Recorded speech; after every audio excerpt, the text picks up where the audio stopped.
At this time, I introduce to you the Governor of the great state of Wisconsin, the Honorable Tony Evers.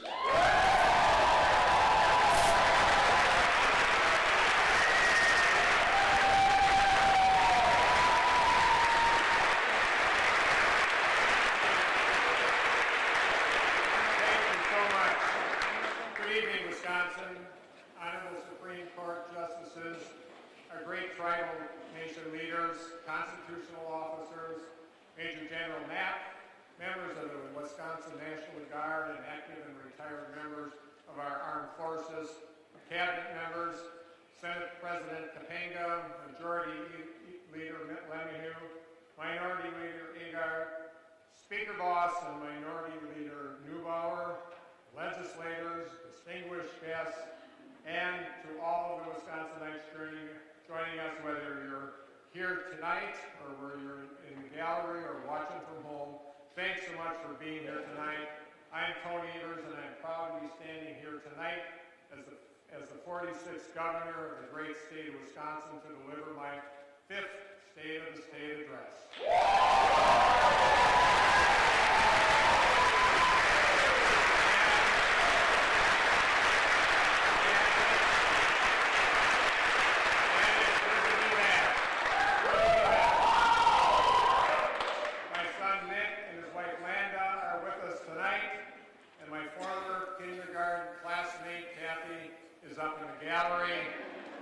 We celebrated our 50th.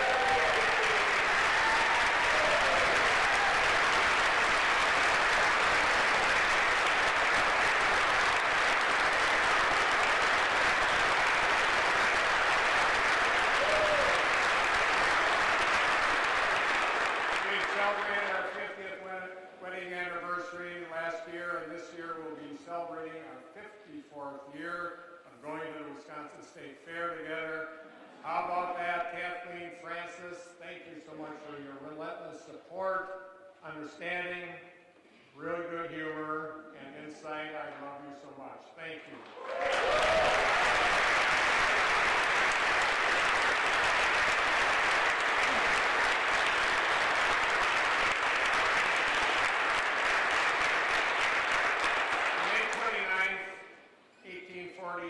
President Polk signed a bill making Wisconsin a state. That means in 2023, we'll be celebrating Wisconsin's 175th birthday, and I'm proud to report to you tonight that in 175 years of statehood, our state has never been in a better fiscal position than it is today.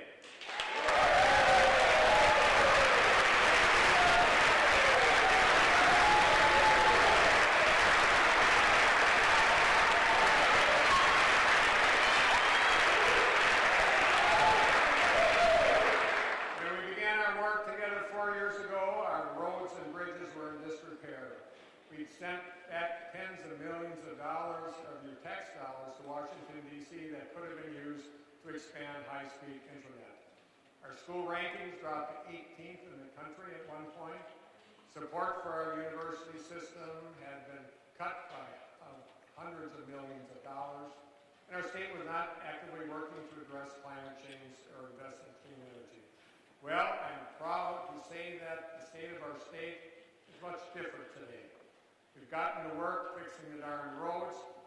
I even helped fill some of those potholes myself, by the way. It's not a full-time job for me. And I stand here tonight, I'm proud to report we've worked together to repair and improve over 5,800 miles of roads and nearly 1,600 bridges across our state.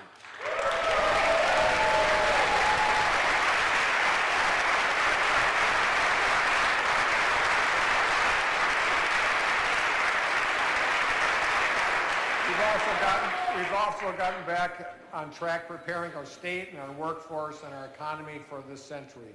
For the last 4 years, we've allocated more than $340 million into expanding high-speed internet, more than any other administration in our state's history. More than 387,000 homes and bridges will have new or improved access to reliable high-speed internet, and I want to double that number by the end of this term. And together we will do that.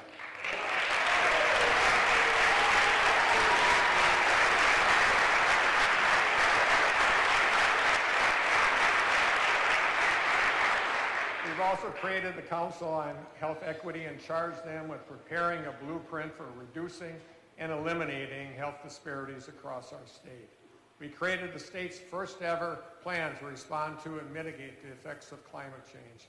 I signed an executive order creating the first ever Office of Environmental Justice to develop strategies that will help us address disparate impacts of climate change in communities across the state. Our state now has a clean energy plan with strategies to help lower energy bills for working families, reduce our reliance on out-of-state energy sources, invest in job training and apprenticeship programs in innovative industries and technologies, and create an estimated more than 40,000 jobs by 2030.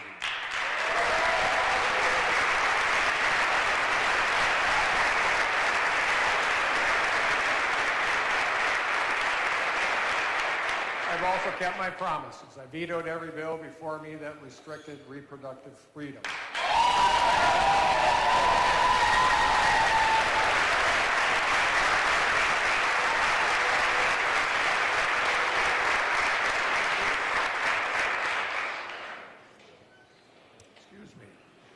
We've also delivered a 10% tax cut for working families. We increased investments in our public transit and our university system and technical college. We've convened a Blue Ribbon Commission to help develop solutions and create opportunities for Wisconsin's veterans. And last October, we took the Commission's recommendations and announced $10 million to support veterans' mental health, create a rental assistance program for homeless veterans, and to expand veterans' access to skills and job training.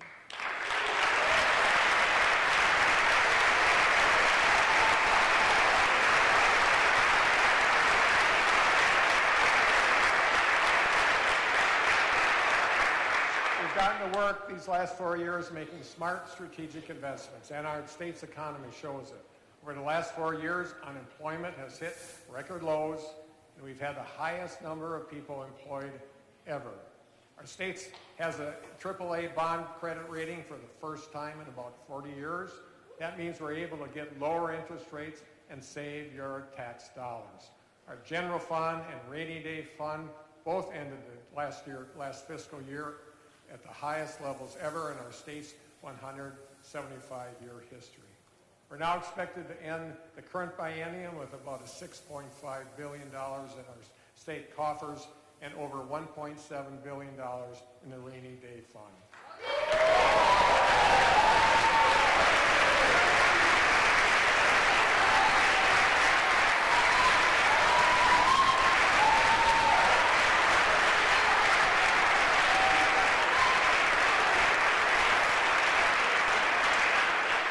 And that's great news, Wisconsin. It means we can continue our progress making the wise investments we've long needed to do. And not because anyone wants to make government bigger, but because Wisconsinites want a government that works and works better. We have roads and bridges to fix, schools to fund, kids to support, communities to keep safe, water to keep clean, and a future we've built together after years of neglect that today we must work to protect. We've worked to invest in public education at every level after a decade of disinvestment.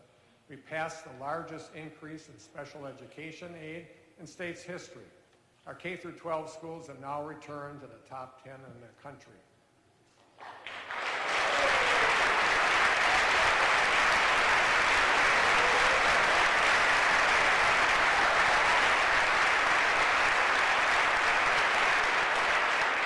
But we also know our current system is not sustainable. For years, communities have raised their own property taxes to keep their local schools afloat. And while some school districts have successfully passed a referendum to help keep the lights on, many have tried and failed.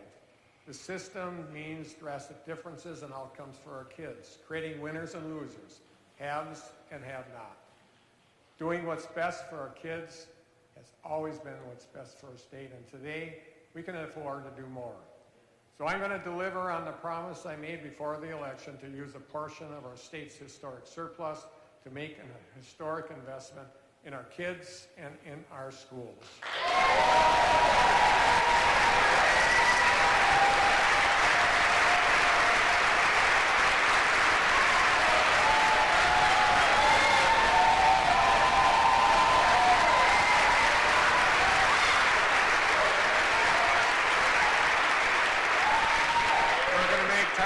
investments to improve reading and literacy outcomes and expand financial literacy curriculum across our state. We're going to invest $20 million to increase literacy-related programming and implement evidence-based reading practices across Wisconsin. And our Do the Math initiative will help ensure our kids have the tools and skills to make smart budgeting and financial decisions to prepare for their future.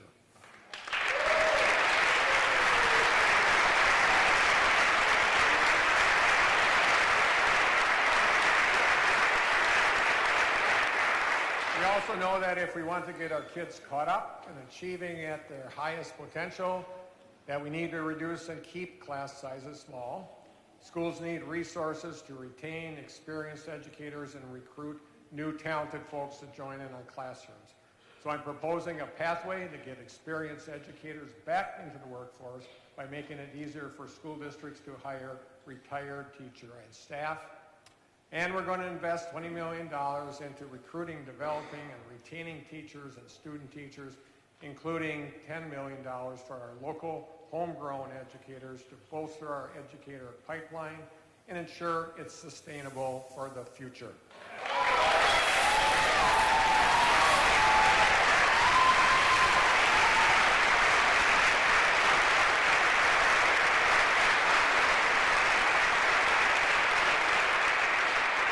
We also have work to do to get our kids caught up from the past few years. We all want to improve outcomes and ensure our kids are prepared for success. I believe that together we will, and we'll start by making sure our kids can bring their full and best selves to our schools and to our classrooms.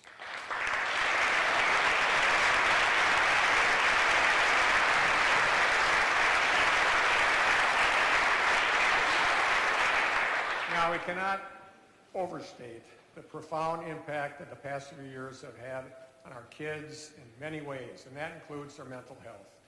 According to the Office of Children's Mental Health 2022 report, about 1/3 of our kids experience sadness and hopelessness, every day.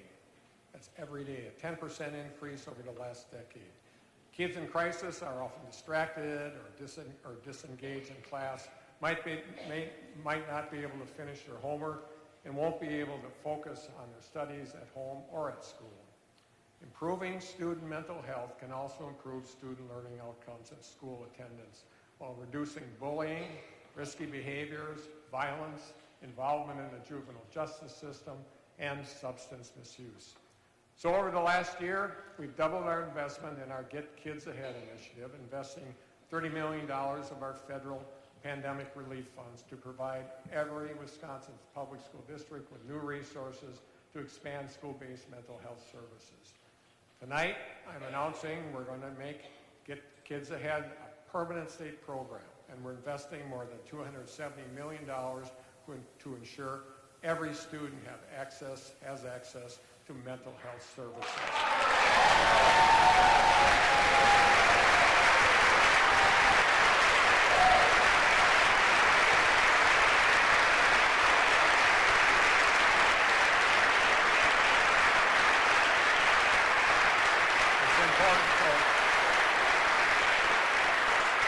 The last few years have affected our kids' mental and behavioral health and adults' mental health too. We've seen a record high opioid-related overdose deaths, and Wisconsin's 988 Suicide and Crisis Lifeline received 6,000 calls just in the first month of its launch this past July. The state of mental health in Wisconsin is a quiet, burgeoning crisis that I believe will have catastrophic consequences for generations if we don't treat it with the urgency it requires. Mental and behavioral health is as much of a health issue as it is an economic one. It affects kids in the classroom. It affects workers being able to join and stay in our workforce. It affects whether folks are able to stay in safe housing or have economic security. It affects folks' ability to take care of and provide for their family and loved ones. So tonight, I'm declaring 2023 the year of mental health. And together with our Get Kids Ahead initiative investment, we'll be making an overall investment of about $500 million to expand access to mental and behavioral health services for the people of Wisconsin.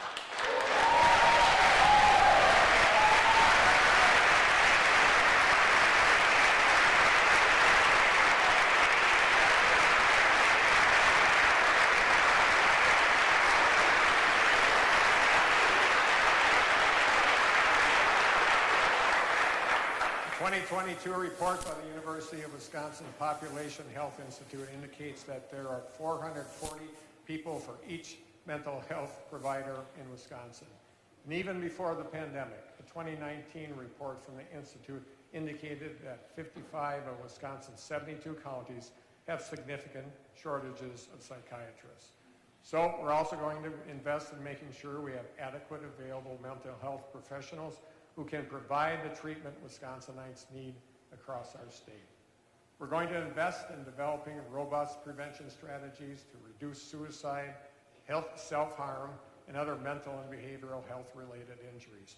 And that includes state resources to support 988, the new suicide and crisis lifeline, which went live in 2022 thanks to our Senator Tammy Baldwin, as well as increased support for peer-run and community-based services across the state.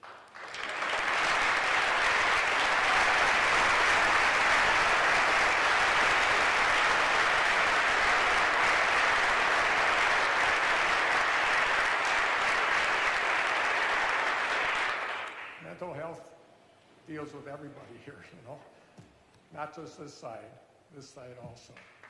We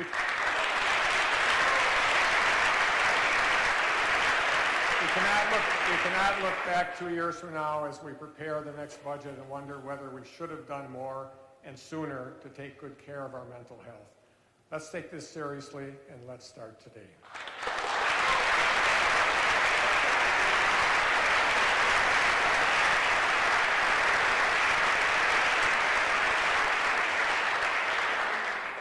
Mental health is just one issue facing our state that needs urgent attention and action.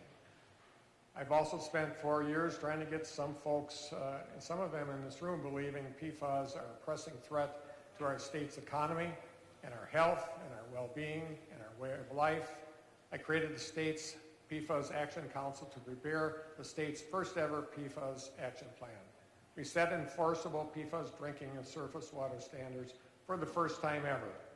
Attorney General Call and I have filed a lawsuit against more than a dozen defendants who we believe contributed to PFAS contamination and make sure Wisconsinites won't have to foot the bill for cleaning it up. I also directed $10 million that will help get PFAS, nitrates, and other harmful contaminants out of about 1,000 private wells in Wisconsin.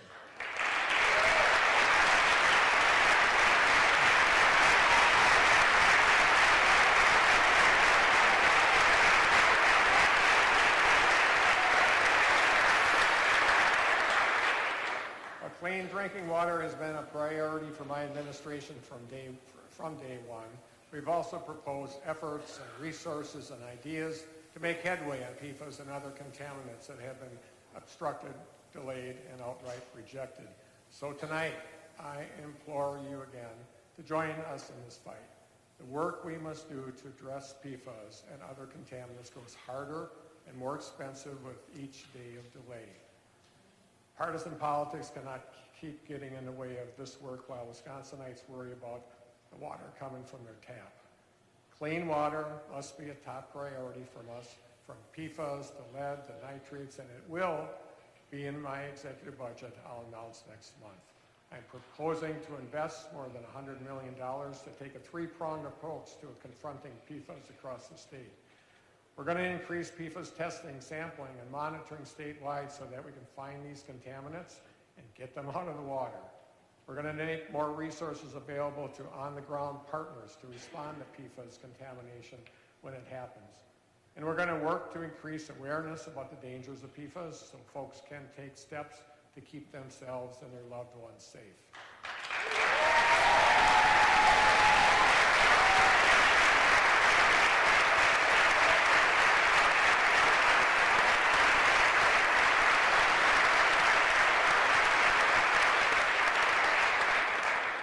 Whether it's PFAS and clean water, supporting our farmers and our agriculture industry, finding more district attorneys and public defenders, expanding access to affordable housing and child care, every level of government must be working together to address the challenges facing our state. And the state must do its part if we want our local partners to help us with this important work. But we also know that for the last decade, local communities have been asked to do more with less. State aid has gone down while costs have gone up. While help from the state was cut by more than 9%, public safety costs have skyrocketed more than 16%. Communities across Wisconsin have made difficult decisions to cut critical services, including public safety. Last fall, I announced a plan to invest over $100 million to help our local governments fund essential services and communities across our state. And that includes a new $10 million program to help specifically fund public safety services like EMS, police, and fire. The bottom line for me has always been making sure our communities have the resources they need to meet basic and unique needs alike. But there are a lot of different ways we can find compromise to achieve that goal. And together we will. So as we keep working together on a plan, let's find common ground. I'm announcing tonight that I will work together on a budget provision that will send a total of up to 20% of the state's sales tax revenue back to our local communities for shared revenue.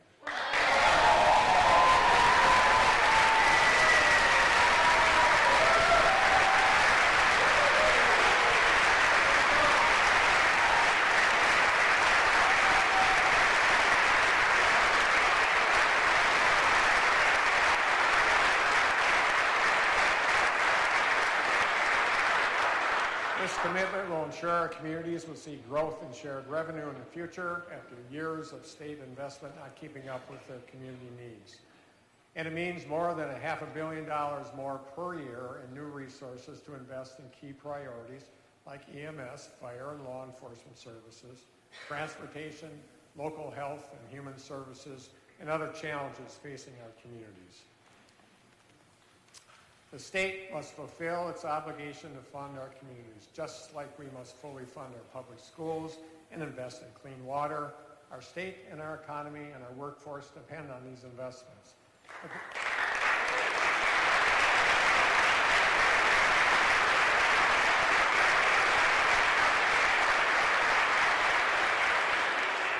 At the same time, just because we're in the greatest fiscal position in the state's history doesn't mean we can afford to be careless. Wisconsinites have to work too hard and have gone through too much for us to return to austerity. Now is the time to stay prudent, to save smart, and be bold with reasonable investments to keep building a lasting legacy of prosperity. So cutting taxes is part of our agenda, just as it has been for the last 4 years.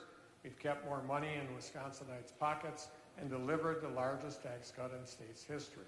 And we can do more. But I also want to be clear tonight, splurging $3.5 billion to hand out to big breaks to the wealthiest 20% of earners isn't responsible. It's a bit reckless.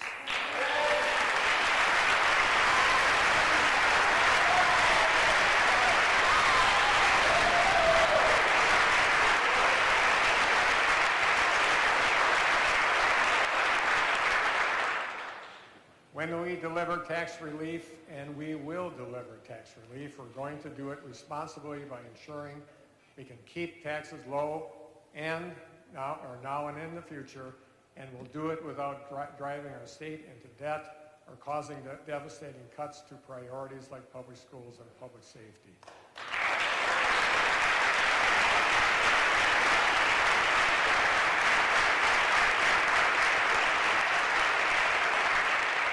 Spending billions on a flat tax isn't a workforce plan or an economic development plan. We need to bolster the middle class. We need to maintain our economy's momentum. And we need to reduce barriers to work and recruit and retain talent to address our state's workforce challenges. We have a plan to responsibly address all three priorities, and we can begin here tonight. A key priority in our strategy for investing federal pandemic aid with supporting Wisconsin's small businesses, our workforce, and long-term economic development. And we were successful. A new 2023 report shows that the share of aid we received under the American Rescue Plan Act, Wisconsin ranks #1 in the country for both the aid we directed to support businesses and aid we directed towards economic development.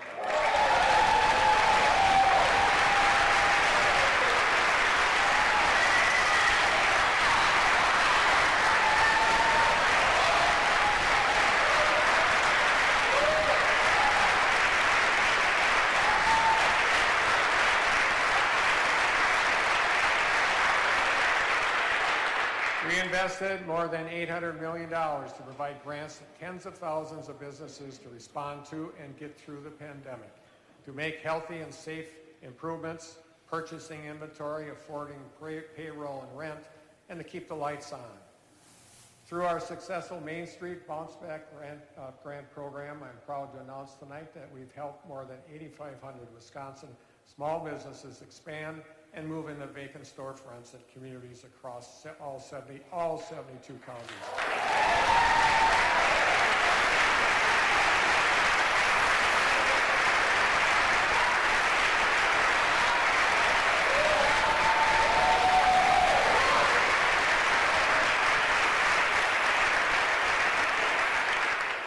If you travel around the state like I do, you can literally see the transformative impacts that investments have made in corridors and communities across Wisconsin. Take Fond du Lac, for example, right by where Kathy and I grew up in Plymouth. Cheese capital of the world, by the way. Some things haven't changed much over the years, like Edith's right downtown in Fondy, where Kathy bought her first wedding, or her wedding, not her first wedding dress. Her first and last wedding dress, I hope. Good Lord. But other things have changed, even just in the last year alone. Monica, who owns a jewelry store in Fond du Lac, is one of those businesses that received one of our Main Street Bounce Back grants. Monica took a chance opening her store on the street in Fondy that at the time was surrounded by empty storefronts. She thought maybe in 5 to 10 years, other shops might fill in around her. Her shop opened its doors just about 2 years ago now. Today, Monica's small business is surrounded by new business storefronts, many of which who received our Main Street Bounce Back grants. In fact, Monica's shop is doing so well, she's moving her business into a bigger space just a few blocks away.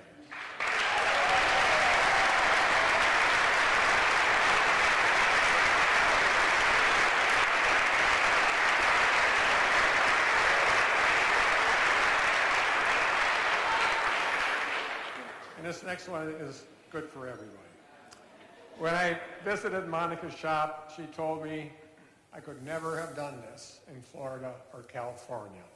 And she's probably right. But even 4 years ago, this dream might not have been possible in Wisconsin either. When we began our work together, Wisconsin was among the states in the country for startup creations. But much like downtown Fondy, Wisconsin's changed a lot.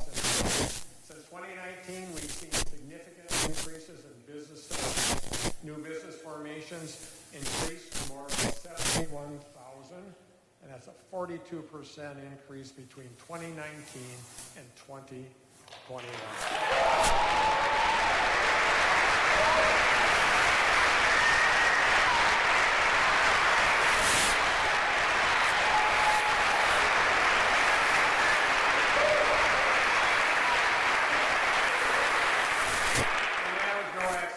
Our economic recovery plan works by design. We knew that small businesses make up more than 99% of Wisconsin businesses. We knew that small businesses employ nearly half of Wisconsin workers. We knew that small businesses are more than likely to hire locally, reinvest locally back into the community, buy their supplies locally. We fueled our economic recovery by harnessing the ingenuity and homegrown talent we already have right here in Wisconsin. It's why our focus must continue to be building our economy from the ground up, starting with our small businesses, our main streets, and the hearts of our community.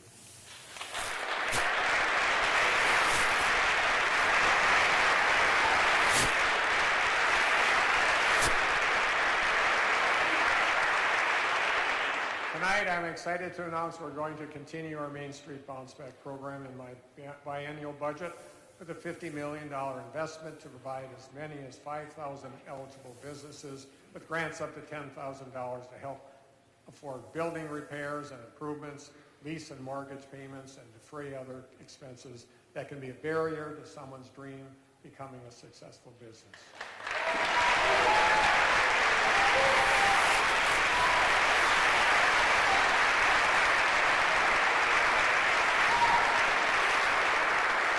We're also going to ensure that more than 8,500 small businesses who've already received Main Street Bounce Back grants continue to thrive by investing up to $5 million into providing technical assistance, mentorships, educational training to these small business owners to ensure they have the support they need to continue their success.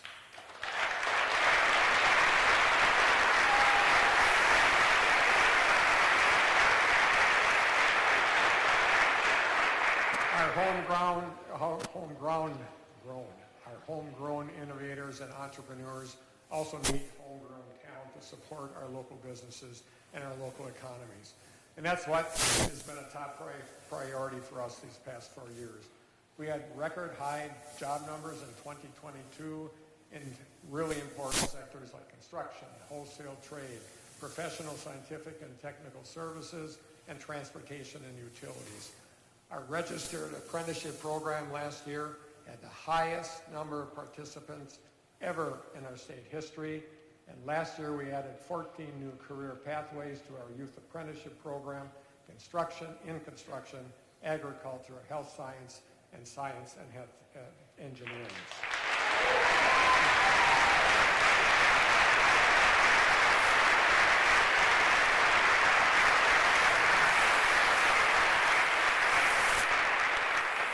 We made a groundbreaking investment into 3 programs designed to address our state's post-pandemic workforce needs, including our Worker Advancement Initiative and our Worker Connection Program, which help provide more skills training, career coaching, and connected unemployed workers with available jobs.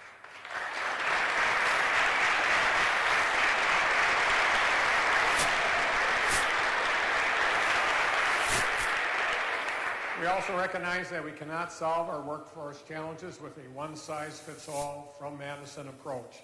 What Superior needs to support its local workforce and economy might be different from the needs in Platteville, Milwaukee, or La Crosse, or Marinette. So we created the Workforce Innovation Grant Program and invested in 27 local projects across our state to develop long-term, locally based solutions that meet the unique needs of the local communities and regions. One of those projects at Wisconsin Forestry Center at UW-Stevens Point is focused on developing the next generation of forestry professionals with a skills curriculum in K-12 schools to get more young people into this critical profession.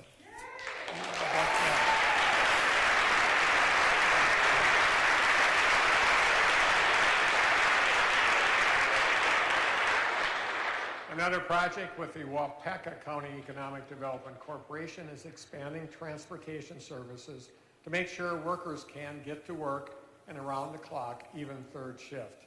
Tonight, I'm announcing we're going to continue harnessing our local ingenuity through the Workforce Innovation Grant with a $100 million investment in my budget to keep developing new innovative ideas and locally based projects that will support our workforce and economic development based on what those communities and regions need.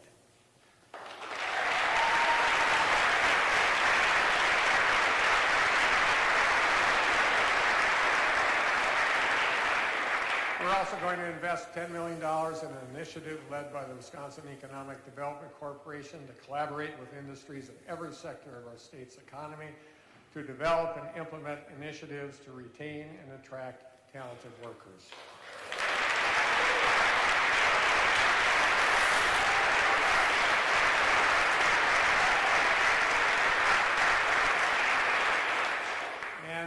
You all notice we also need investments in targeted industries that we know have been hit hard by the pandemic, including the healthcare industry. I'll propose a historic $50 million investment to bolster Wisconsin's healthcare workforce to expand our long-term care providers, increase the number of mental health providers and psychiatrists, and expand the Wisconsin Nurse Educator Program to provide high-quality education for our future nurses.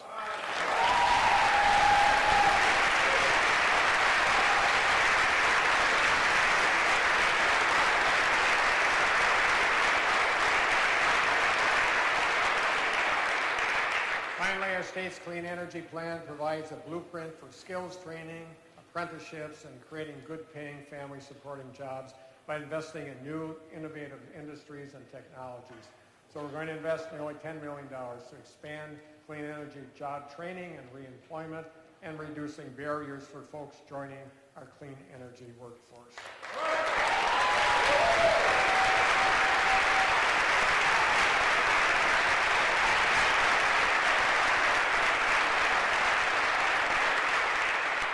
But there's another critical factor that affects our state's workforce, and I hear about it everywhere I go, no matter which corner of the state I'm visiting. 54% of Wisconsinites today live in a child care desert, where there are few to no high-quality options for child care in their neighborhood or their community. And even if there were a nearby child care provider, it still might not be affordable for a working family. If we want to address our state's workforce challenges, we have to make sure child care is accessible and affordable, and together we will.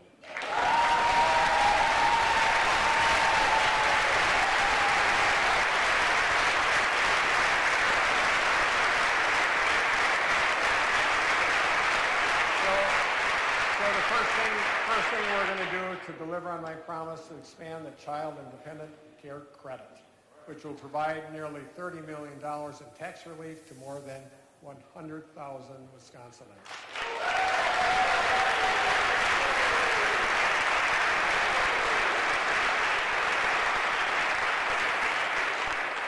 Through our Partner Up program, more than 200 employers from Prescott to Trivers are helping make child care more affordable for their employees. We've also helped stabilize the child care industry through our monthly child care counts program, providing the financial stability providers needed to stay open and recruit and retain quality staff to care for our kids. All told, we helped more than 3,300 providers across the state keep their doors open, and we helped more than 22,000 child care professionals stay employed or become employed, and we helped ensure care for continuing for more than 113,000 kids across our state.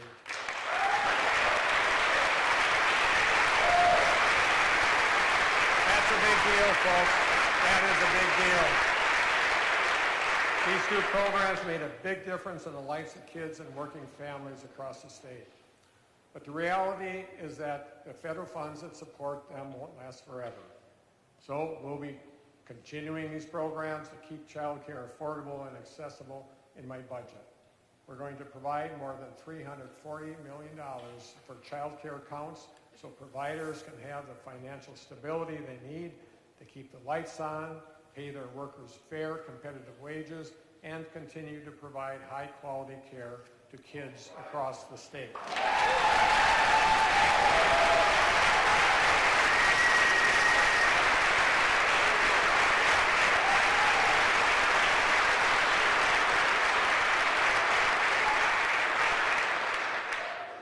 We'll also be investing more than $22 million into the Partner Up program to expand partnerships between employers and child care providers, because our employers are ready to play a role in ensuring workers have the access to affordable child care, and we're ready to support them.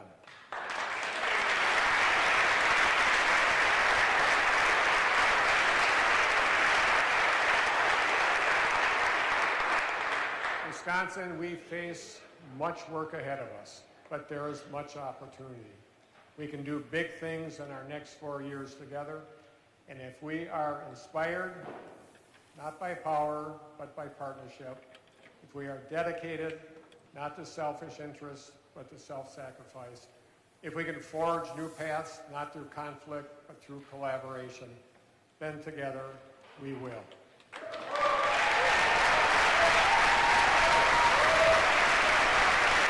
So let's get to work, folks. Thank you so much. And on Wisconsin. Thank you. You're going to be a marching band. Take it away.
Representative from the 32nd has moved that the joint convention arise. Looks like we're up. All those in favor signify by saying aye. Aye. Those opposed, no.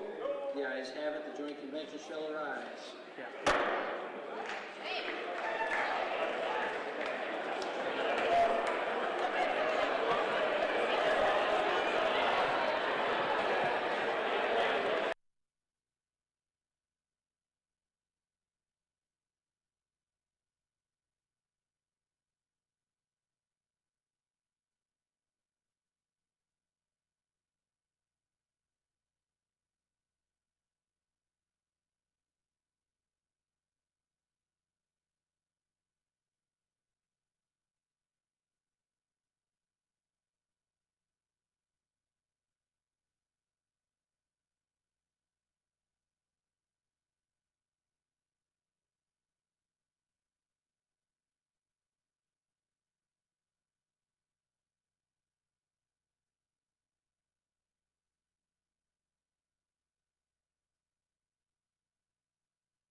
Sorry.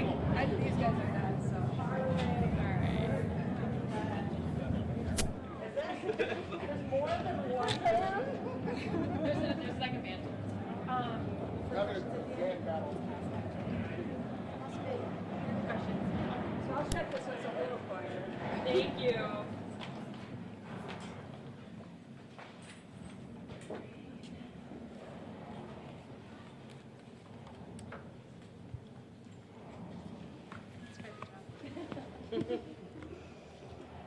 All right, we all set?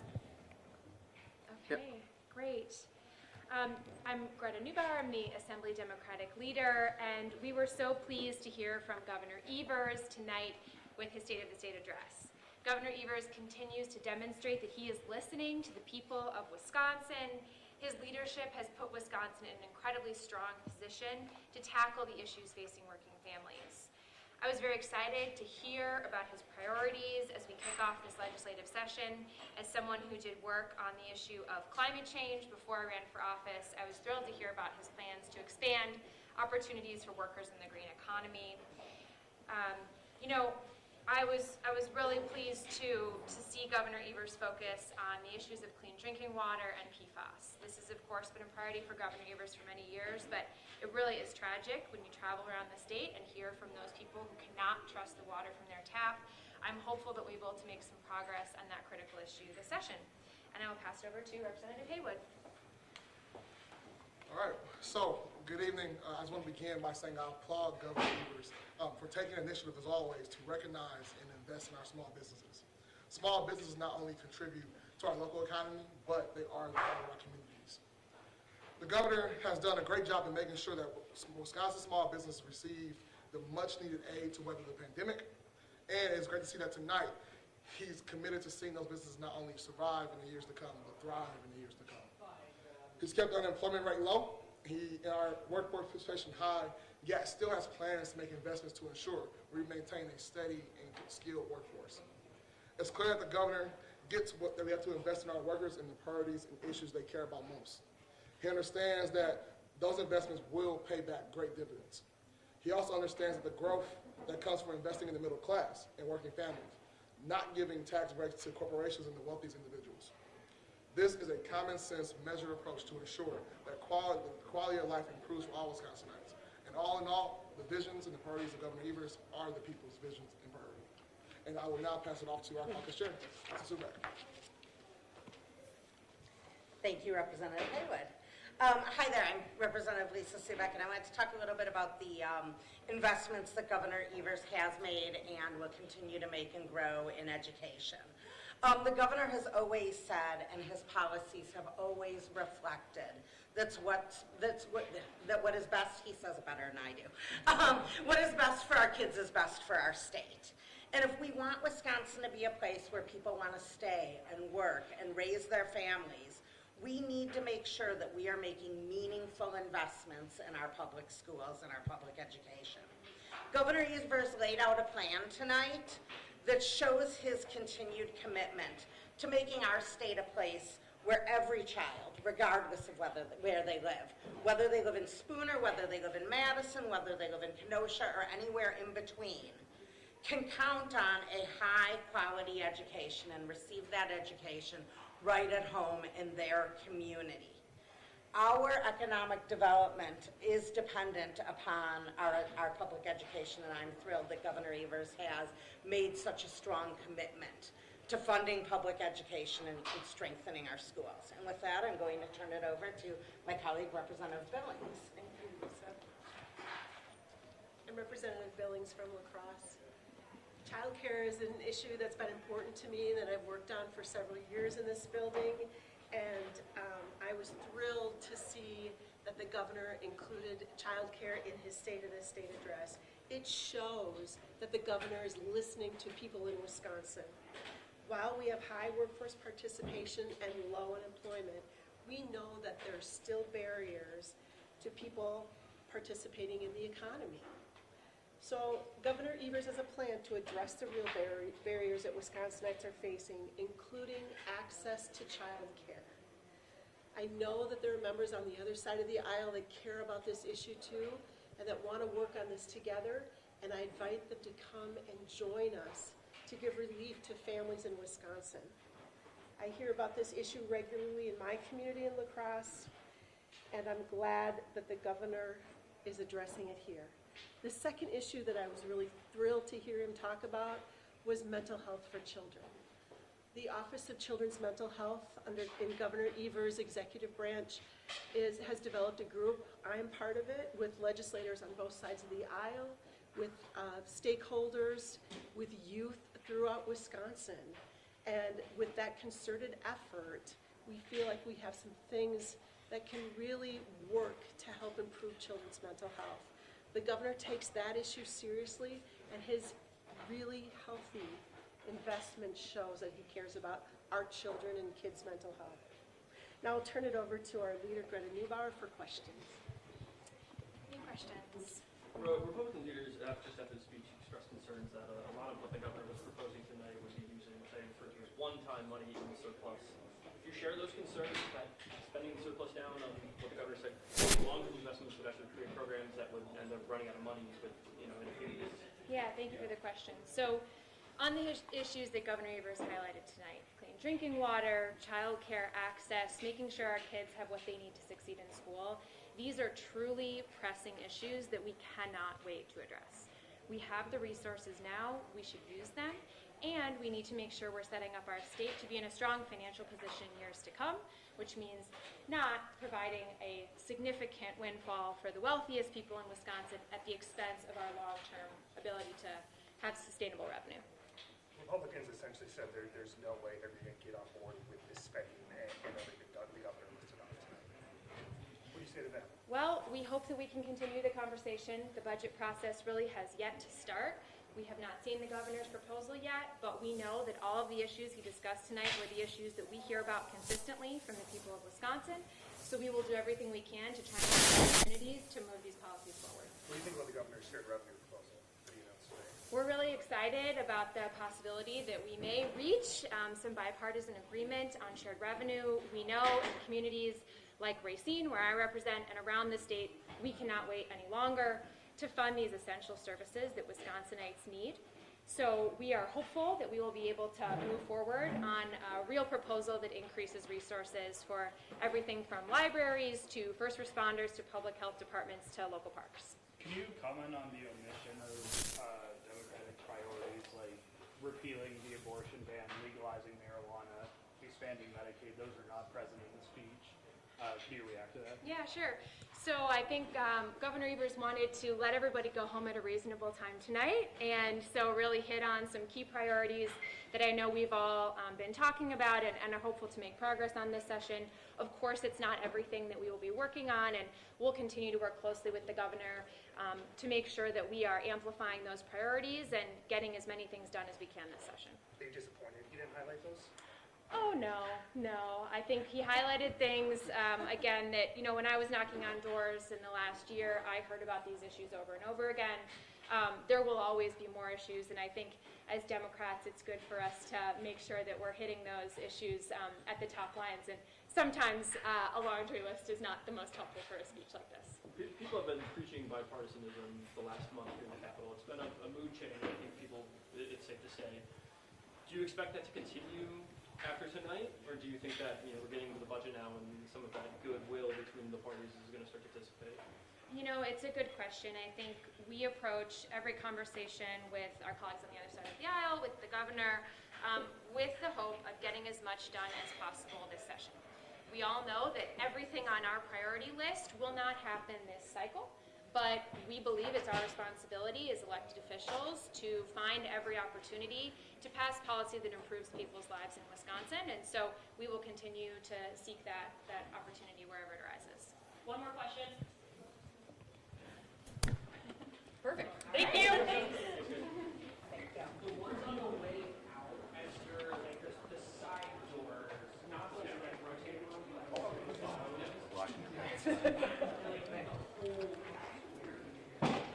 Hold on.